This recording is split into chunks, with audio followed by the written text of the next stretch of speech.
កុំត្រឡប់ក្រោយអ្នកមិនគួរត្រឡប់ទៅរកមនុស្សដែលធ្លាប់បោះបង់អ្នកចោលទេមានសំណួរមួយដែលមនុស្សខូចចិត្តស្ទើរតែគ្រប់គ្នាធ្លាប់សួរខ្លួនឯង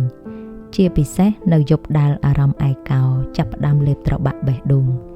សំណួរនោះគឺតើខ្ញុំគួរតែត្រឡប់ក្រោយទេប្រហែលជាគេបានផ្ញើសារមកប្រហែលជាគេបាននិយាយថាខ្ញុំសុំទោសខ្ញុំនឹកអ្នកឬក៏ប្រហែលជាគេមិនបានផ្ញើអ្វីមកទាំងអស់ប៉ុន្តែបេះដូងអ្នកនៅតែសង្ឃឹមថាថ្ងៃណាមួយគេនឹងត្រឡប់មកវិញហើយនៅពេលនោះអ្នកក៏ចាប់ផ្ដើមភ្លេចរឿងជាច្រើនអ្នកភ្លេចយប់ដែលអ្នកធ្លាប់យំអ្នកភ្លេចថ្ងៃដែលអ្នកមានអារម្មណ៍ថាខ្លួនឯងគ្មានតម្លៃអ្នកភ្លេចការឈឺចាប់ដែលធ្លាប់ធ្វើឲ្យអ្នកស្ទើរតែបាត់បង់ខ្លួនឯងអ្វីដែលនៅសេសសល់គឺមានតែការចងចាំល្អអ្នកនឹកថ្ងៃដែលគេញញឹមដាក់អ្នកនឹកថ្ងៃដែលគេកាន់ដៃអ្នកនឹកថ្ងៃដែលអ្នកទាំងពីរសន្យាថានឹងនៅជាមួយគ្នារហូតហើយដោយសារតែការចងចាំទាំងនោះអ្នកចាប់ផ្ដើមជឿថាប្រហែលជាលើកនេះវានឹងខុសពីមុនប្រហែលជាគេបានផ្លាស់ប្ដូរទៅហើយប្រហែលជាយើងអាចចាប់ផ្ដើមសារជាថ្មីទៀតប៉ុន្តែសួរខ្លួនឯងមួយសំណួរថាតើអ្នកពិតជានឹកមនុស្សម្នាក់នោះឬក៏អ្នកគ្រាន់តែនឹកអារម្មណ៍ល្អ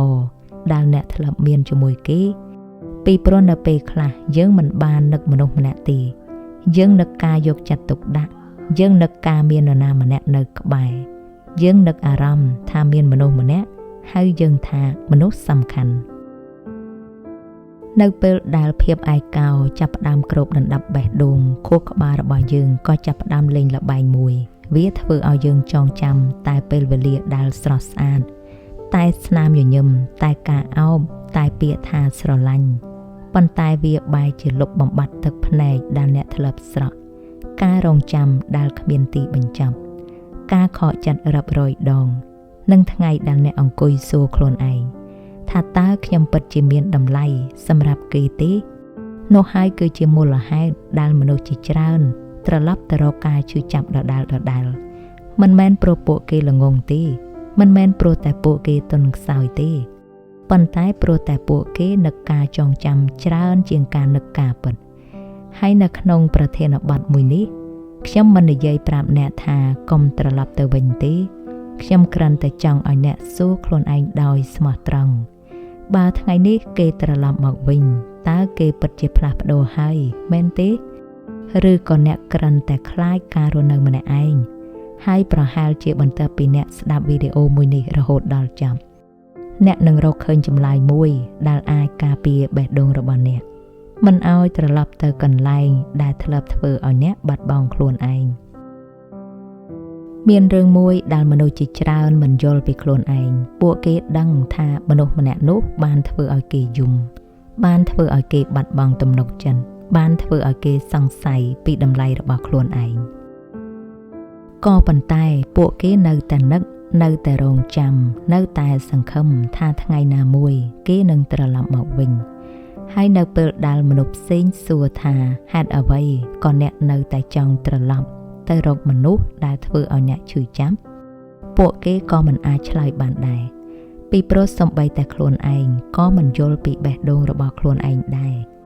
ប៉ុន្តែនៅថ្ងៃនេះខ្ញុំចង់ប្រាប់អ្នកនៅការពិតមួយអ្នកមិនទន់ខ្សោយទេអ្នកគ្រាន់តែជាមនុស្សនៅពេលដែលយើងស្រឡាញ់នរណាម្នាក់អស់ពីបេះដូងរបស់យើងមិនចងចាំតែការឈឺចាប់ទេវាចងចាំស្នាមញញឹមចងចាំការអោបវាចងចាំសំឡេងដែលធ្លាប់និយាយខ្ញុំនឹងមិនទៅណាចោលអ្នកទេហើយការចងចាំទាំងនោះនឹងនៅតែរស់នៅក្នុងចិត្តអ្នកបើទោះបីជាមនុស្សម្នាក់នោះបានចាកចេញទៅហើយក៏ដោយនោះហើយគឺជាមូលហេតុដែលអ្នកមិននឹកតែគេទេអ្នកនឹកអារម្មណ៍ដែលធ្លាប់តែមាននៅពេលដែលនៅជាមួយគេអ្នកនឹកអារម្មណ៍ថាមានមនុស្សម្នាក់រងចាំសាររបស់អ្នកនឹកអារម្មណ៍ថាមាននរណាម្នាក់សួរថាអ្នកញ៉ាំបាយហើយឬនៅអ្នកនឹកអារម្មណ៍ថាមានមនុស្សម្នាក់ធ្វើឲ្យអ្នកមានអារម្មណ៍ថាអ្នកសំខាន់ហើយនៅពេលដែលអ្នកមានអារម្មណ៍ឯកោបេះដូងរបស់អ្នកចាប់ផ្ដើមនិយាយថាប្រហែលជាត្រឡប់ទៅវិញល្អជាងប៉ុន្តែសូមចងចាំរឿងមួយ ភាពឯកោអាចធ្វើឲ្យអ្នកនឹកមនុស្សម្នាក់ប៉ុន្តែភាពឯកោមិនមែនមានន័យថាមនុស្សម្នាក់នោះស័ក្តិសមសម្រាប់អ្នកទេវាមានភាពខុសគ្នាធំណាស់រវាងខ្ញុំនឹកអ្នកនិងខ្ញុំគួរតែត្រឡប់ទៅរកអ្នកមនុស្សជាច្រើនយល់ច្រឡំរវាងអារម្មណ៍ទាំងពីរពួកគេគិតថាបើនៅតែនឹកមានន័យថាត្រូវតែត្រឡប់ទៅវិញប៉ុន្តែការពិតអ្នកអាចនឹកនរណាម្នាក់ខ្លាំងណាស់ហើយនៅតែដឹងថាការត្រឡប់ទៅវិញនឹងធ្វើឲ្យអ្នកឈឺចាប់ដូចមុនស្នាមរបួសមួយមិនអាចជាសះស្បើយបានទេដោយសារតែអ្នកត្រឡប់ទៅកន្លែងដែលធ្វើឲ្យវាកើតឡើងហើយបេះដូងមួយក៏មិនអាចមានសន្តិភាពបានដែរបើវាត្រឡប់ទៅរកកន្លែងដែលធ្លាប់បំបែកវាម្ដងហើយម្ដងទៀតដូច្នេះមុនពេលអ្នកសម្រេចចិត្តត្រឡប់ទៅរកនរណាម្នាក់សុំកុំសួរខ្លួនឯងថាតើខ្ញុំនៅតែនឹកគេទេផ្ទុយទៅវិញសុំសួរខ្លួនឯងថាតើបញ្ហាដែលធ្វើឲ្យខ្ញុំដើរចេញបានផ្លាស់ប្ដូរហើយឬនៅពីព្រោះចម្លើយនៃសំណួរមួយនេះវាអាចការពារបេះដូងរបស់អ្នកមិនឲ្យត្រឡប់ទៅរងរបួសដដែលម្ដងទៀតមានរឿងមួយដែលខួរក្បាលរបស់មនុស្សយើងតែងតែធ្វើជាពិសេសនៅពេលដែលអ្នកមានអារម្មណ៍ឯកោវាមិនបានបង្ហាញអ្នកនៅការពិតទាំងអស់ទេវាជ្រើសរើសតែការចងចាំដែលស្រស់ស្អាតអ្នកចងចាំថ្ងៃដែលគេញញឹមដាក់អ្នកចងចាំថ្ងៃដែលគេនិយាយថាខ្ញុំស្រឡាញ់អ្នកចងចាំការកាន់ដៃការអោបការធ្វើដំណើរជាមួយគ្នាការសើចជាមួយគ្នាប៉ុន្តែខួរក្បាលរបស់អ្នកមិនសូវនឹកឃើញទេនៅថ្ងៃដែលអ្នកយំម្នាក់ឯងយប់ដែលអ្នករងចាំសារមួយដែលមិនដែលមកដល់នៅពេលដែលអ្នកមានអារម្មណ៍ថាអ្នកមិនសំខាន់សម្រាប់គេទេនៅពេលដែលអ្នកត្រូវលេបទឹកភ្នែកហើយនិយាយប្រាប់ខ្លួនឯងថាត្រឹមបន្តិចទៀតទៅហើយដោយសារតែការចងចាំមិនពេញលេញទាំងនេះអ្នកចាប់ផ្ដើមជឿថាប្រហែលជាយើងមិនគួរបែកគ្នាទេប៉ុន្តែអ្នកត្រូវចងចាំកុំឲ្យការចងចាំល្អលុបបំបាត់មូលហេតុដែលធ្វើឲ្យអ្នកដើរចេញអ្នកមិនបានដើរចេញព្រោះតែអ្នកមិនស្រឡាញ់ទេការដើរចេញពីព្រោះតែអ្នកមានរឿងជាច្រើនដែលធ្វើឲ្យអ្នកឈឺចាប់រហូតដល់មិនអាចនៅបន្តបាន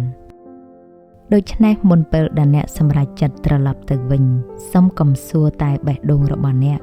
សូមសួរផងដែរថាតើបញ្ហាដែលធ្វើឲ្យខ្ញុំយំរាប់រយដងបានផ្លាស់ប្ដូរហើយឬនៅបើចម្លើយនៅតែទេការត្រឡប់ទៅវិញប្រហែលជាមិនមែនជាការចាប់ផ្ដើមថ្មីទេវាគ្រាន់តែជាការត្រឡប់ទៅរករបួសចាស់ម្ដងទៀតប៉ុណ្ណោះមានពាក្យមួយដែលមនុស្សខូចចិត្តតែងតែនិយាយប្រាប់ខ្លួនឯងលើកនេះប្រហែលជាគេនឹងផ្លាស់ប្ដូរហើយដោយសារតែក្តីសង្ឃឹមមួយនេះមនុស្សជាច្រើនក៏សម្រេចចិត្តត្រឡប់ទៅវិញប៉ុន្តែសូមអ្នកសួរខ្លួនឯងដោយស្មោះត្រង់មួយសំណួរតើគេពិតជាបានផ្លាស់ប្ដូរឬក៏អ្នកគ្រាន់តែសង្ឃឹមថាគេនឹងផ្លាស់ប្ដូររឿងទាំងពីរនេះមិនដូចគ្នាទេមានមនុស្សជាច្រើនត្រឡប់ទៅរកទំនាក់ទំនងចាស់មិនមែនដោយសារបញ្ហាត្រូវបានដោះស្រាយទេប៉ុន្តែដោយសារពួកគេនឹកគ្នាប៉ុន្តែនៅពេលដែលការនឹកបាត់ទៅបន្តិចបញ្ហាចាស់ក៏ចាប់ផ្ដើមត្រឡប់មកវិញការមិនយកចិត្តទុកដាក់នៅដដែលការមិនគោរពនៅដដែលការធ្វើឲ្យអ្នកយំក៏នៅដដែលហើយអ្នកក៏ចាប់ផ្ដើមសួរខ្លួនឯងថាហេតុអ្វីក៏คล้ายទៅជាដូចមុនទៀតចម្លើយនោះគឺពីព្រោះពេលវេលាមិនបានផ្លាស់ប្ដូរមនុស្សបានទេការត្រឡប់ទៅវិញក៏មិនអាចផ្លាស់ប្ដូរមនុស្សបានដែរមនុស្សម្នាក់ផ្លាស់ប្ដូរបានលុះត្រាតែគេចង់ផ្លាស់ប្ដូរដោយខ្លួនឯងមិនមែនដោយសារតែខ្លាចបាត់បង់អ្នកទេហើយក៏មិនមែនដោយសារតែអ្នកស្រឡាញ់គេច្រើនជាងមុនដែរដូច្នេះមុនពេលដែលអ្នកត្រឡប់ទៅរកនរណាម្នាក់សូមកុំសួរថាតើខ្ញុំនៅស្រឡាញ់គេទេផ្ទុយទៅវិញសូមសួរថាតើអ្វីដែលធ្លាប់ធ្វើឲ្យខ្ញុំបាត់បង់ខ្លួនឯងពិតជាបានផ្លាស់ប្ដូរហើយឬនៅពីព្រោះបើចម្លើយនៅតែទេការត្រឡប់ទៅវិញមិនមែនជាការចាប់ផ្ដើមទេវាគ្រាន់តែជាការចាប់ផ្ដើមឈឺចាប់ម្ដងទៀតមានការពិតមួយដែលមនុស្សជាច្រើនទើបតែយល់នៅពេលក្រោយនៅពេលដែលអ្នកនិយាយថាខ្ញុំនឹកគេ ប្រហែលជាអ្នកមិនបាននឹកមនុស្សម្នាក់នោះទាំងស្រុងទេអ្នកកំពុងតែនឹកអារម្មណ៍ដែលអ្នកធ្លាប់មានអ្នកនឹកថ្ងៃដែលមាននរណាម្នាក់ផ្ញើសារមកសួរអ្នកនឹកថ្ងៃដែលមាននរណាម្នាក់រងចាំអ្នកនឹកថ្ងៃដែលអ្នកមានអារម្មណ៍ថាអ្នកជាមនុស្សសំខាន់សម្រាប់នរណាម្នាក់ក៏ប៉ុន្តែអ្នកគិតមើលមួយផ្លែតទៅមើលបើអ្នកត្រឡប់ទៅវិញតើអ្នកនឹងទទួលបានអារម្មណ៍ដូចថ្ងៃដំបូងមែនទេឬក៏អ្នកនឹងត្រឡប់ទៅរកទឹកភ្នែកដដែលនៅពេលខ្លះយើងមិននឹកមនុស្សទេយើងនឹកកំណែរបស់គេនៅពេលខ្លះយើងមិននឹកមនុស្សទេយើងនឹកកំណែរបស់គេដែលធ្លាប់ស្រឡាញ់យើងនឹកការចាប់ផ្ដើមមិនមែនការបញ្ចប់ទៅទេនោះហើយគឺជាអន្ទាក់ដ៏ធំបំផុតរបស់ការចងចាំវាធ្វើឲ្យអ្នកចង់ត្រឡប់ទៅរកមនុស្សដែលលែងមានដូចថ្ងៃដំបូង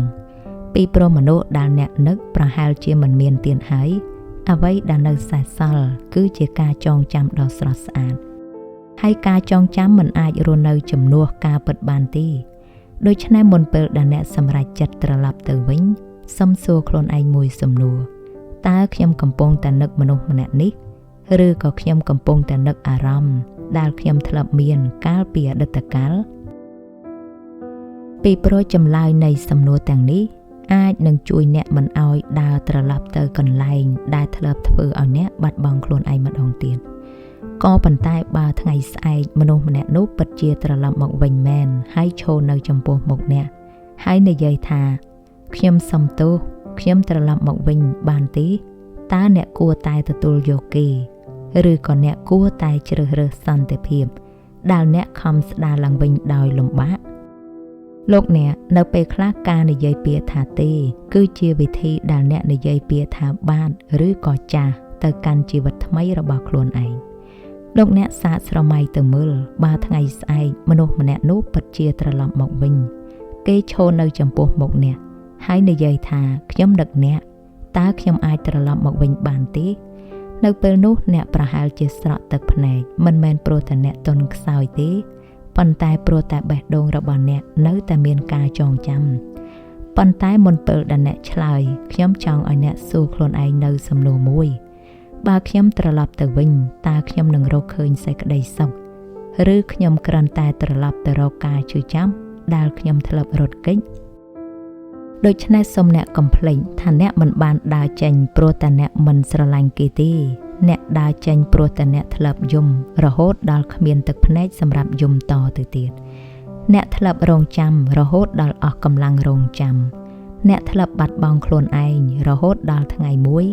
អ្នកស្ទើរតែមិនស្គាល់មនុស្សដែលឈរនៅក្នុងកញ្ចក់ដូច្នេះកុំឲ្យភាពឯការបស់ថ្ងៃនេះមកលុបបំបាត់មូលហេតុដែលធ្វើឲ្យអ្នកដើរចេញកាលពីម្សិលមិញនៅពេលខ្លះការនិយាយថាទេមិនមែនដោយសារតែអ្នកឈប់ស្រឡាញ់ទេគឺដោយសារតែអ្នកចាប់ផ្ដើមស្រឡាញ់ខ្លួនឯងម្ដងនៅពេលខ្លះការបិទទ្វារចាស់មួយមិនមែនដើម្បីដាក់ទោសនរណាម្នាក់ទេវាគឺដើម្បីកុំឲ្យខ្លួនអ្នកត្រឡប់ទៅរស់នៅក្នុងរបួសដដែលម្ដងទៀតហើយក៏ប្រហែលជាថ្ងៃដែលអ្នកហ៊ាននិយាយថាខ្ញុំនឹកអ្នកប៉ុន្តែខ្ញុំមិនអាចត្រឡប់ទៅវិញបានទេនោះហើយមិនមែនជាថ្ងៃដែលអ្នកបាត់បង់ស្នេហាទេវាគឺជាថ្ងៃដែលអ្នករកឃើញតម្លៃរបស់ខ្លួនឯងម្ដងទៀតលោកអ្នកហេតុអ្វីក៏អ្នកមិនគួរត្រឡប់ទៅរកមនុស្សដែលធ្លាប់ធ្វើឲ្យអ្នកបាត់បង់ខ្លួនឯងហើយក៏ប្រហែលជាបន្ទាប់ពីស្ដាប់វីដេអូនេះរហូតដល់ចប់អ្នកនឹងយល់ថាការលំបាកបំផុតមិនមែនការដើរចេញទេការលំបាកបំផុតគឺការមិនត្រឡប់ទៅវិញពីព្រោះការត្រឡប់ទៅវិញអាចធ្វើបានត្រឹមតែមួយជំហានប៉ុណ្ណោះប៉ុន្តែការស្ដារបេះដូងដែលបែកម្ដងទៀត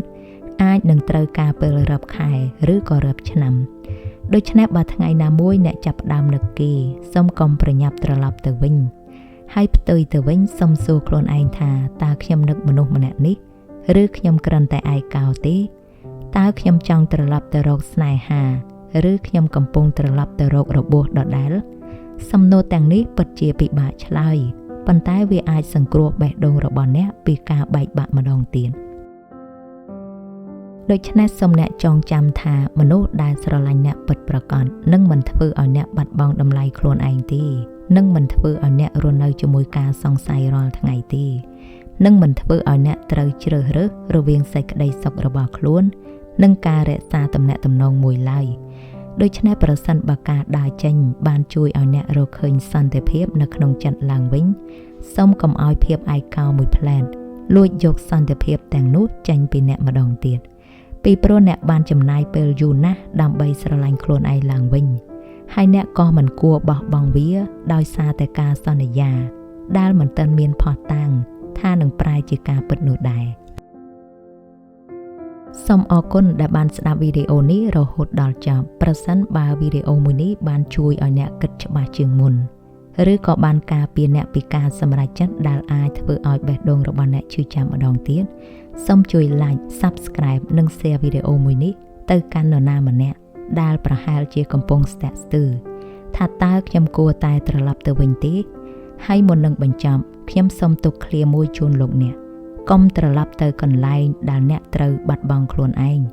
ដោយសារតែអ្នកនឹកអារម្មណ៍ល្អៗនៅក្នុងអតីតកាលហើយសូមចងចាំថាមនុស្សដែលត្រឹមត្រូវនឹងមិនសូមឲ្យអ្នកលះបង់សន្តិភាពរបស់ខ្លួនដើម្បីរក្សាស្នេហានោះឡើយសូមថែរក្សាបេះដូងរបស់អ្នកឲ្យបានល្អពីព្រោះតែអ្នកសមនឹងទទួលបានស្នេហាដែលធ្វើឲ្យអ្នករីកចម្រើនមិនមែនធ្វើឲ្យអ្នកបាត់បង់ខ្លួនឯងនោះទេនាងខ្ញុំសូមអរគុណជួបគ្នានៅក្នុងវីដេអូបន្ទាប់សូមឲ្យអ្នកមានសន្តិភាពនៅក្នុងបេះដូង